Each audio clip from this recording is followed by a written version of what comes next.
Shut up and sit down. Corruption speech. Speech on corruption for students and children in English. Good morning to my co-workers and everyone present here. Today I'm going to address one of the significant social issues, that is corruption. Corruption refers to a form of crime or dishonesty. It refers to an individual or a group doing evil. This act, most importantly, violates certain people's rights and privileges. Corruption involves mainly actions such as bribes or maltreatment.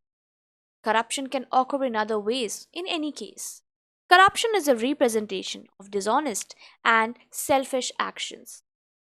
All despise the term corruption, we are all dreaming of a corruption free world.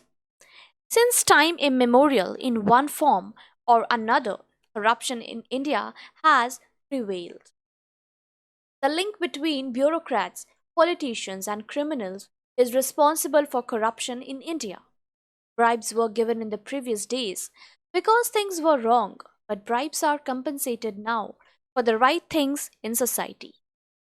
Social corruption, like the mixed weighing of goods, adulteration of foodstuffs, and different kinds of bribery, have predominated in society continuously. In the current situation, if a person wants a public sector job, has to pay the higher official substantial amount of money, regardless of meeting all qualifying criteria. A candidate must either give money to the concerned employee or arrange for specific sources to get his job done in almost all offices. In the civil supplies department, there is the adulteration of food and fake measurement of products by unempathetic employees. They cheat the customers by playing with the health and welfare of their fellow citizens. The officers always exploit people in the property tax evaluation and charge money even if the house is adequately constructed according to government rules and regulations. Political corruption in our country is the worst amongst all.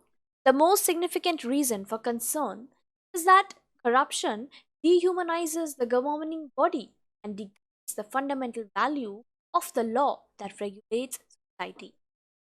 Today, politics are only aimed at criminals and outlaws who end up being in politics. Elections have become tied to a host of criminal and draconian activities in many parts of the country. Calling electors to cast votes on a particular candidate or physically blocking voters from accessing the polling stations frequently occurs in different parts of the world, particularly in weaker sections of society, such as the tribal, Dalits, the depressed, and rural women. Corruption remains a significant problem in the largest democracy in the world and represents a significant risk to industries.